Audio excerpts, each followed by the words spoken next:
नमस्कार, छत्तीसगढ़ आज का मुद्दा में आपका बहुत बहुत स्वागत है। मैं हूं शरद द्विवेदी और आज का हमारा मुद्दा है नौटंकी वाली सियासत, जो बहुत पुरानी पीढ़ी है।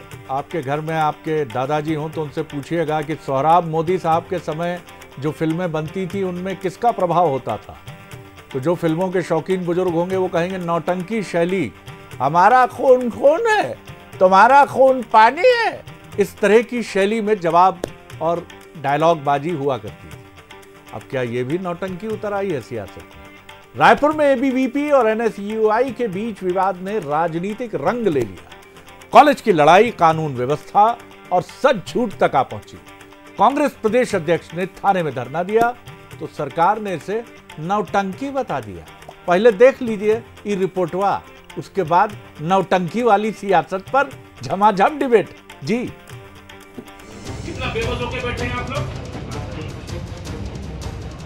तरस आता है पुलिस प्रशासन को। राजधानी रायपुर से सामने आई इन दो तस्वीरों ने छत्तीसगढ़ का सियासी पारा गरमा दिया है। बुधवार शाम को छात्र राजनीति से शुरू हुए विवाद की आग में अब दिग्गज नेता बयानों की आहुति देते हुए आमने सामने आ गए हैं। कांग्रेस प्रदेश अध्यक्ष दीपक बैज ने थाने में धरना दिया तो राज्य के गृह मंत्री विजय शर्मा ने इसे नौटंकी बता दिया। एफआईआर हो चुका था, मैंने पता किया बाद में भाई क्या हुआ, तो बोले एफआईआर हो चुका था, बताया गया भैया एफआईआर हो गया, फिर भी धरने पर बैठ गया और बाद में कहा कि हम बैठ गए तो हो गया। ऐसा मामला है। ऐसी नौटंकियों से सरकार माने राजनीति नहीं चलती है। ऐसा करेंगे तो जनता देखेगी सारी बातों। पीसीसी चीफ को थाने में धरना देने की नौबत क्यों आई वो भी जान लेते हैं। पूरी लड़ाई रायपुर साइंस कॉलेज मैदान से शुरू हुई, जहां एनएसयूआई और एबीपी कार्यकर्ताओं के बीच जमकर लात घूंसे चले। विवाद बीजेपी के सदस्यता अभियान को लेकर उपजा। एबीपी के कार्यकर्ता कॉलेज में छात्रों से फॉर्म भरवा रहे थे, जिसका एनएसयूआई ने विरोध किया तो मामला मारपीट तक पहुंच गया। एबीपी के कार्यकर्ताओं ने इसकी शिकायत थाने में की।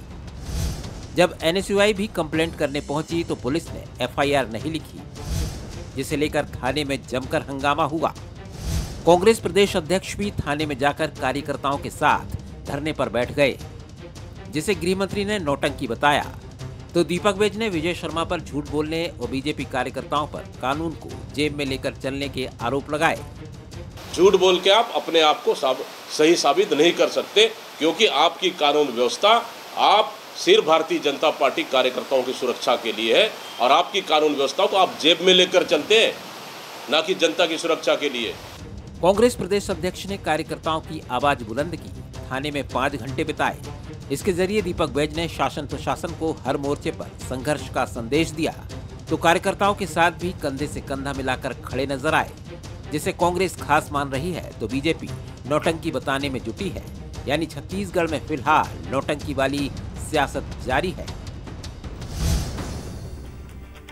चलिए तो चलते हैं डिबेट के तरफ, लेकिन पहले नौटंकी शैली में बंसल न्यूज के कुछ सुलगते सवाल। कैमरा जी, पहला सवाल बताइए, क्या हर मुद्दे को भुनाने के फेर में सियासी नौटंकी देखने को मिलती है? ये पहला सवाल है और देखते हैं कौन इसका सबसे माकूल जवाब देता है। दूसरा सवाल, कैमरा जी बताइए, क्या छात्र राजनीति के मामले को राजनीतिक टूल देना सही है? ये हमारा दूसरा सवाल है। और तीसरा सवाल, कैमरा जी बताइए, तीसरा सवाल है, क्या दीपक बैज हर मुद्दे पर फ्रंट पर आकर कार्यकर्ताओं को संदेश दे रहे हैं? ये तीसरा और आखिरी सवाल है। तो चलिए इस नौटंकी के बाद नौटंकी की सियासत पर चर्चा करते हैं। जो मेहमान है मुस्कुराते हुए मिलेंगे हमसे, श्रीचंद सुंदरानी जी, पूर्व विधायक हैं, सीनियर लीडर हैं भारतीय जनता पार्टी के, उनका बहुत स्वागत है। नितिन भंसाली जी हैं, प्रवक्ता हैं कांग्रेस के, उनका भी बहुत स्वागत है। और राम अवतार तिवारी जी काले रंग की टी शर्ट में बहुत चमक रहे हैं, उनका भी बहुत स्वागत है। तिवारी जी, नौटंकी की बात थी तो हमने कहा थोड़ा लाइट कर दिया जाए और नौटंकी शैली की तरफ ही चले, लेकिन डिबेट में नौटंकी नहीं घुलनी मिलनी चाहिए। किस तरह आप देख रहे हैं? कांग्रेस एग्रेशन की तरफ जा रही है, भारतीय जनता पार्टी भी देख रही है, और कह रही है कि भैया राजनीति में नौटंकी मत करो। कैसे देखते हैं आप जी? राजनीति में नौटंकी चलती है, उससे एक माहौल बनता है, तो समय समय पर हल्ला ब्रिगेड एक चयन करना पड़ता है, वही दिखता है। और दूसरे आपके राजनीति में पत्रकारिता के अमिताभ बच्चन हैं आप, तो आपने आज जबरदस्त अमिताभ बच्चन की आवाज निकाली। अरे आपने तो कमाल कर दिया सर। चलिए अगले सवाल की तरफ चलते हैं, आप अपनी बात पूरी कीजिए जी। ये है कि जिस तरह से छात्रों को जोड़ने की कोशिश का हिस्सा है कांग्रेस का जी, कि उनके कार्यकर्ता पीटे जा रहे हैं, निराश होंगे इससे, तो वो प्रदेश कांग्रेस अध्यक्ष अभी उनको हटाया जाना था। तो ऐसे में उनका भी तेवर आना चाहिए कि सक्रिय हैं, लड़ाई लड़ रहे हैं, थाने में जाके धरना दे रहे हैं, मुद्दों की बात कर रहे हैं। तो एक तरह से वो भी इस तरह से राजनीति में एक शक्ति प्रदर्शन होना चाहिए और युवाओं को पाले में लेने का एक सुनहरा अवसर मानकर, क्योंकि छात्रों को फॉर्म भराने का मामला था, विवाद हुआ था छात्रों के बीच। कांग्रेस भी लोकप्रिय है, भाजपा भी पैठ बनाने की कोशिश कर रही है, तो ऐसे में ये पैठ बनाने का हिस्सा है। और एक जिसकी सरकार हो, सरकार में उसकी चलती है, एक तरफ अपराध दर्ज हो गया था, दूसरे तरफ अपराध दर्ज नहीं हुआ था, दोनों के बीच का मामला था। तो एक तरह से उन्होंने एक नेता है, नेतृत्व जिनकी लड़ाई लड़ रही है कांग्रेस पार्टी, यहाँ पर वो दिखाने की कोशिश किया उन्होंने कि हम कार्यकर्ताओं के साथ हैं। तो कार्यकर्ता हताश हो जाते, क्योंकि हो जाते हैं जो इतनी एजेंसियां सरकार की, केंद्र सरकार की एजेंसियां, राज्य सरकार की एजेंसियां लगातार सक्रिय छत्तीसगढ़ में। बिल्कुल आपने ठीक कहा। सुंदरानी साहब, राजनीति में नौटंकी का तत्व अनिवार्य रूप से शामिल रहता है। माफ कीजिएगा, नौटंकी से मतलब ये रहता है कि आप ध्यान खींचते हैं। जैसे हम लोग बचपन में, मतलब हमने तो नहीं देखा, हमारी पीढ़ी तो नौटंकी वाली कथा कहानियों को देखने वाली नहीं है, लेकिन पिताजी और पिताजी के पिताजी यानी दादाजी लोगों ने देखा है। तो वो कहते थे बड़ी लाउड बोलते थे, वो बहुत तेज बोलते थे। राजनीति में भी कई बार जनता का ध्यान और सत्ताधारी दल का ध्यान खींचने के लिए ये शैली विपक्ष अपनाता है। क्यों शिकायत है आपको? नौटंकी शैली से क्यों शिकायत है?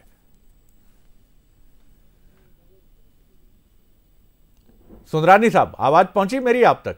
जी शरद जी, जी जी जी, हाँ पहुंची शरद जी।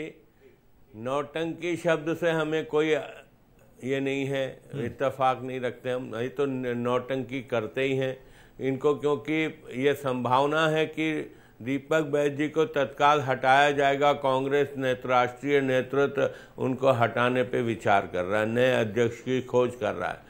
लेकिन ये इस प्रकार की नौटंकी करके अपने आप को स्थापित रखना चाहते हैं राजनीति में, ताकि वे हटाए न जाएं। जबकि वास्तविकता यह है कि ये एनयूएसआई और एबीवीपी के कार्यकर्ताओं के बीच जो झड़प हुई, उसकी एफआईआर तो पहले ही लिख दी गई थी, लेकिन वो 5 घंटे थाने में बिताकर ये दिखाना चाहते थे कि मैं इतना दबाव बना सकता हूँ, कार्यकर्ताओं को के लिए लड़ सकता हूँ, लड़ने वाला अध्यक्ष हूँ, ये राष्ट्रीय नेतृत्व को दिखाना चाहते थे जी। इसके पीछे यही इनका एक उद्देश्य था। ये कोई लड़ाकू नहीं है, हमने देखा है।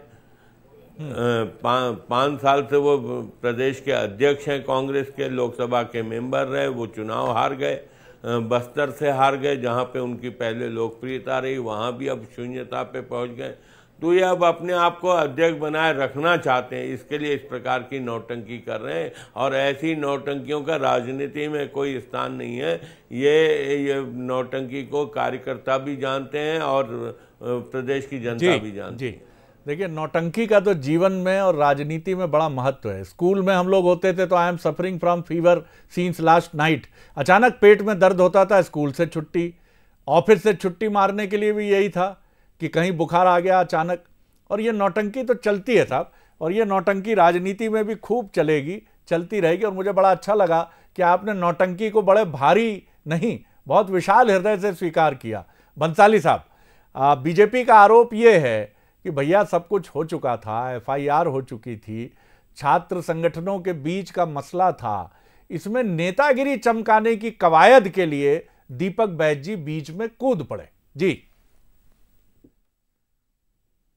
जेपी का सदस्यता अभियान चल रहा है। साइंस कॉलेज में एबीवीपी के लड़के, एबीवीपी के कार्यकर्ता वहां पर फॉर्म भरवा रहे थे। एनएसयूआई के कार्यकर्ता भी वहीं पर थे। दोनों के बीच में तनातनी हुई। तनातनी होने के बाद एबीवीपी के कार्यकर्ताओं ने एनएसयूआई के कार्यकर्ताओं को पीटा, लात घूंसों से पीटा, और जाकर पीटने के बाद उन्होंने वहां पर एफआईआर करवाई, शिकायत की।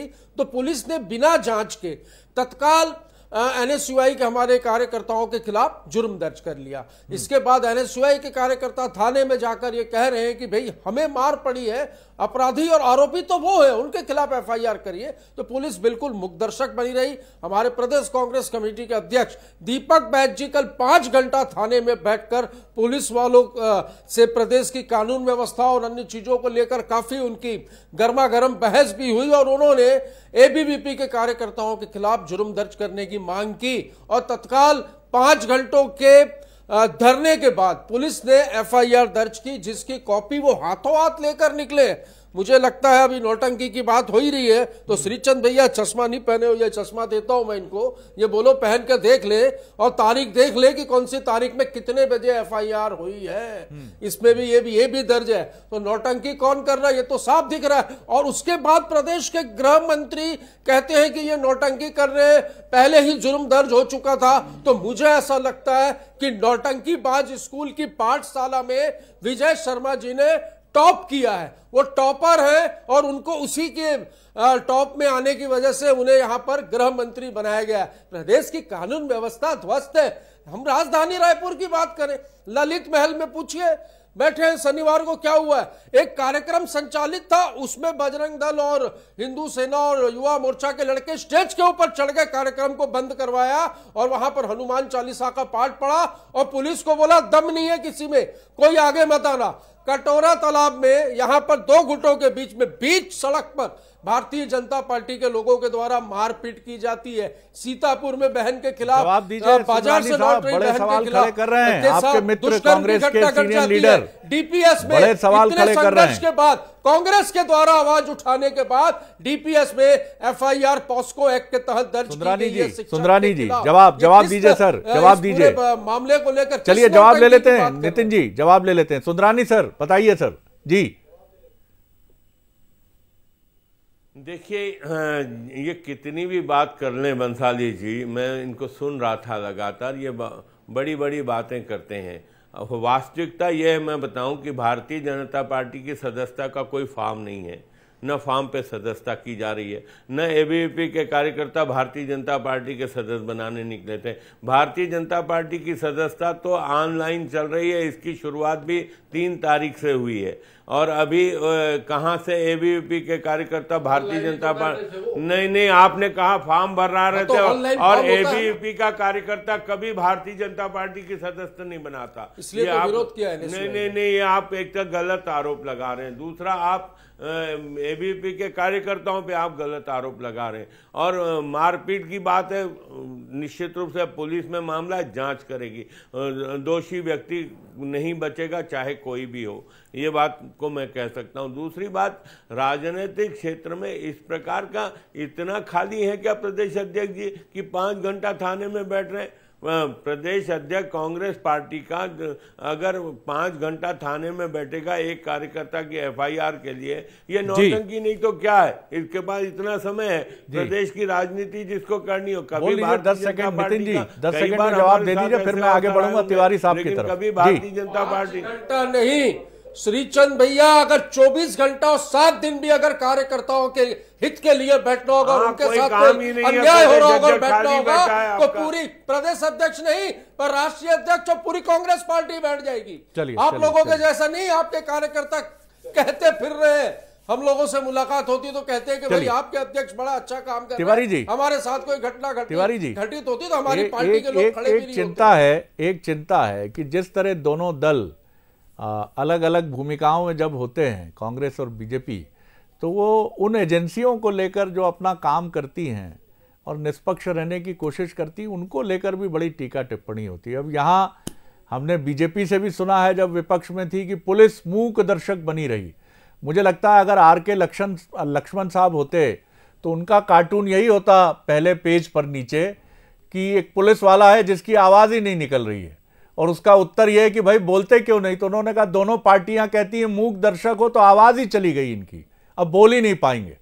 तो ये भी एक बड़ी विचित्र चुनौती है कि दोनों ही पार्टियों की एजेंसियों पर बड़ी आक्षेप और उनकी लानत मलानत करने की भी एक परंपरा हो गई। सर जी, राजनीति में चलती है थानों से, कानून व्यवस्था से। जो जिसका थाना मजबूत हो, जिसकी थाना में चलती है, वही नेता होता है। तो वहीं से धरना प्रदर्शन आंदोलन, इसको छुड़ाना, उसको पकड़वाना, इसके खिलाफ अपराध दर्ज कराना, ये एक राजनीति का हिस्सा है। तो ये, और जिसकी पार्टी उसकी सेना हो जाती है पुलिस, निष्पक्षता की बात होती है, मगर उनके तबादले का डर और शासन का डर, कई चीज़ें ऐसी प्रभाव के चलते जो भी सत्ता में रहे पुलिस उसके साथ रहती है। तो ये एक फिर दूसरे पर आरोप लगाते हैं। पहला पुलिस का उपयोग सत्ता में रहते हैं खुद करते हैं, फिर विपक्ष में आते हैं तो आरोप लगाते हैं।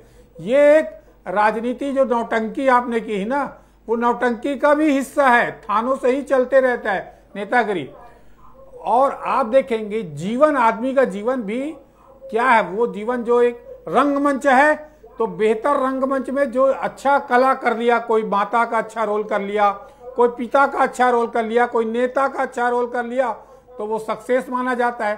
तो रंगमंच के सब कलाकार अपने अपने तरीके से प्यादे बिठाने का, अपने अपने तरीके से काम करने का, संघर्ष करके अपने लिए एक मुकाम तैयार करने का हिस्सा है। और हिस्से में क्या रहता है कि कानून व्यवस्था खराब है, भूखमरी है, गरीबी है, प्रशासन ठीक नहीं चल रहा है, ये एक रहता है। उसमें कितना हो पाता है आम जनता का फायदा, कितना फायदा होता है इन नेताओं का, तो दो अलग अलग तरीके होते हैं। तो इस सब नाटक को हम, आप सरकार बदलती है तो, सरकार रहती है तो, पर्दे के पीछे की नाटक अलग, पर्दे के सामने में जो दिख रहा है वो दूसरा। तो कई ऐसे चीजें रहती है। इन चीजों से राजनीति चमकाने का एक खेल का माध्यम है ये, और लोगों को अपनी ओर आकर्षित करने का ये तरीका का हिस्सा है। बिल्कुल, आज जो हल्ला ब्रिगेड, पहले सोच की राजनीति चलती थी, अब इसकी राजनीति, निष्ठा की राजनीति चलती थी, चरित्र की राजनीति चलती थी, वो उसमें सब ये नहीं होता था। अब ये अनिवार्य हिस्सा हो गया है। बिल्कुल आपने सही कहा तिवारी साहब, और इसीलिए ऐसे वीडियो अब यदा कदा बरसों में मैं कभी देखता हूं कि किसी पुलिस अधिकारी ने किसी विधायक को रोक दिया, या किसी बड़े व्यक्ति को, राजनीतिक व्यक्ति को रोक दिया, या किसी बड़े उद्योगपति को रोक दिया, तो वीडियो वायरल हो जाते हैं। नहीं तो आज से 40 साल पहले ये सब बहुत आम था और ऐसा खूब होता था। लेकिन आज वो पुलिस है कि मैं देखता हूँ कई बार बड़ा दुख भी होता है कि एक छोटे या अच्छे कद के पुलिस अधिकारी को भी एक सामान्य कपड़ा पहने हुए व्यक्ति ऐसा धमकाता है कि एसपी से बात कराऊं, अभी कराऊंगा, देख नौकरी करना भूल जाओगे। ये मत करिए सर, नहीं तो इस देश में लॉ एंड ऑर्डर बचेगा नहीं। सुंदरानी साहब, और थोड़ा मित्रता भी बनी रहे सर, हर चीज़ में तलखी हो रही है। अभी एक छोटा सा मसला उठा है, अब ये बड़ा हो गया तो दोनों राजनीतिक दलों के बीच में और वैमनस्यता और कटुता, दुश्मनी का सफर 2 कदम 1 कदम 2 कदम, तुम भी थक जाओगे हम भी थक जाएंगे। मत थकिए सर, प्रेम का भी हाथ बढ़ाइए सुंदरानी सर। नहीं, निश्चित रूप से शरद जी, प्रेम का ही रास्ता अपनाती है भारतीय जनता पार्टी। भारतीय जनता पार्टी के कार्यकर्ता कभी मन में आक्रोश लेके नहीं चलते, हमेशा मोहब्बत के रास्ते पे चलते हैं। ये कांग्रेस के लोग हमेशा दुर्भावना की राजनीति करते हैं, अपने स्वार्थ की राजनीति करते हैं। आप देखें हो 5 साल शरद जी किस प्रकार से भ्रष्टाचार के कंठ में डूबी रही है सरकार जी। कितनी व्याख्या करें, कितना समय कम पड़ जाएगा, इतने सारे भ्रष्टाचार के मामले इस सरकार के खिलाफ है। और अब जमीन खिसक गई तो 5 घंटा जाके थाने में बैठना पड़ रहा प्रदेश अध्यक्ष जी को। यह स्थिति कांग्रेस पार्टी की बन गई है।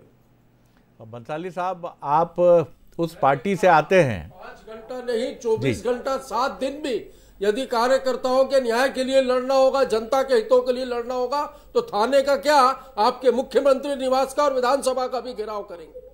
बंसाली साहब, मैं विषय को हल्का नहीं कर रहा हूं, लेकिन क्या ये विषय किसी दूरस्थ क्षेत्र के किसी आदिवासी के जीवन से जुड़ा विषय था? दो छात्र संगठनों के बीच का मसला था जिसको आराम से चर्चा करके सुलझाया जा सकता था।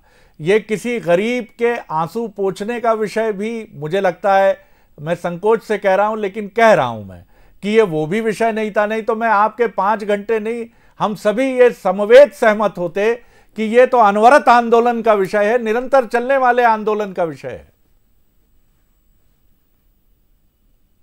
माताएं बहनें असुरक्षित हैं, हम घर से बाहर निकलते हैं। अभी आज ही अखबार में पढ़ा कि अंतिम संस्कार में शामिल होने कोई गया, उनके घर से पीछे से ताला टूट गया और चोरी हो गई। घटा रानी मंदिर के कुलेश्वर महादेव मंदिर में चोरों ने घुसकर अंदर दान पेटी उठाकर ले गए।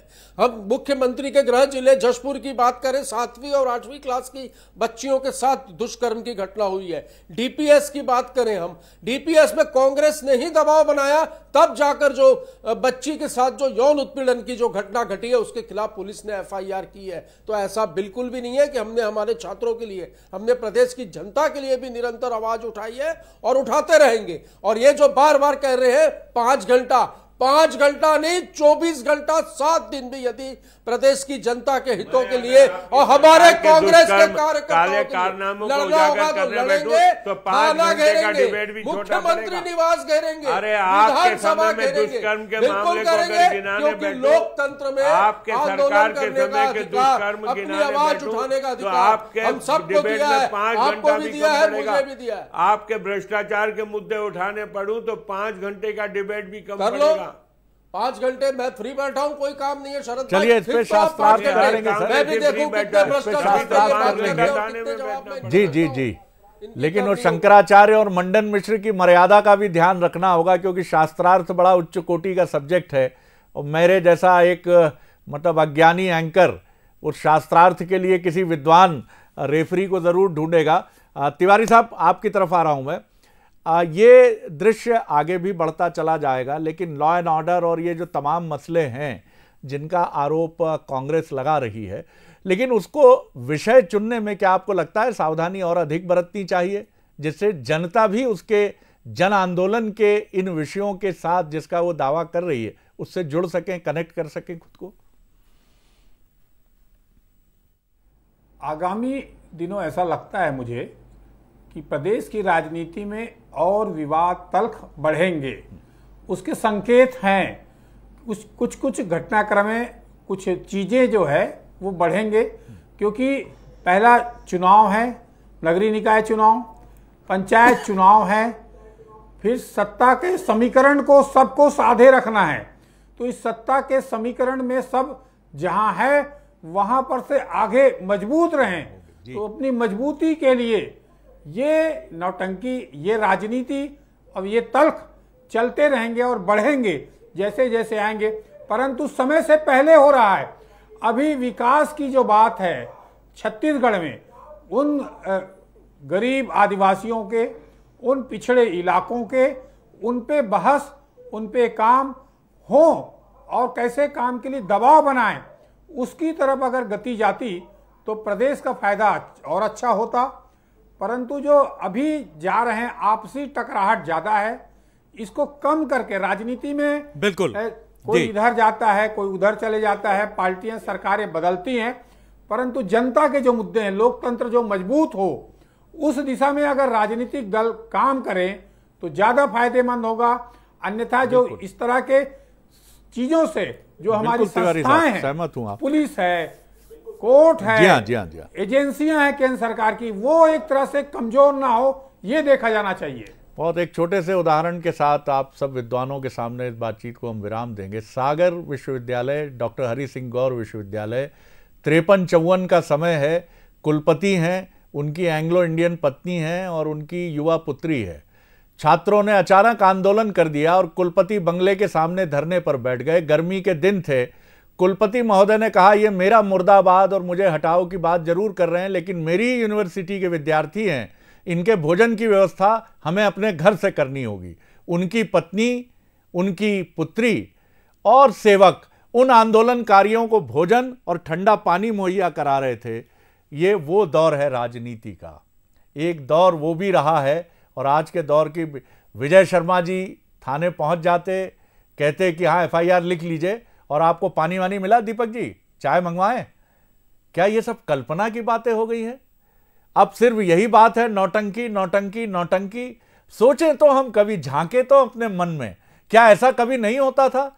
सिर्फ 60-70 साल पहले, बल्कि 40 साल पहले भी राजनीति ऐसी ही थी मोतीलाल वोरा जी की। और चाहे आप बात कर लीजिए बीजेपी के तमाम जो उस समय के लखीराम अग्रवाल जी सहित तमाम बड़े नेता होते थे। कहाँ पहुँच गए सर हम लोग? ऐसा नहीं है। सुंदरानी जी बहुत मन से सुंदर है, हर तरह से सुंदर है, और बंसाली साहब भी वही है। अब ये चीज नहीं बदलनी चाहिए। तिवारी जी बोल लीजिए, आज थोड़ा समय ले लेते हैं। व्यवस्था से दुखी रहते हैं जी, अच्छा चलिए, उनके दुख का भी निदान ढूंढा जाएगा। आप राजनीति के एक अच्छे नेता रहे हैं जी, इस तरह की व्यवस्था से खुद दुखी रहते हैं, मगर पार्टी की प्रतिबद्धता और मंच में नहीं बोल सकते, उचित जगह में आप द रिकॉर्ड में वो सब चीज को महसूस करते हैं। नहीं, आप उकसाइए मत उनको, आप उकसाइए मत। जिन बातों को आप और मैं कह रहे हैं, वो बहुत सज्जन व्यक्ति हैं, उनको उस तरफ मत ले जाइए। बहुत शुक्रिया आप तीनों मेहमानों का।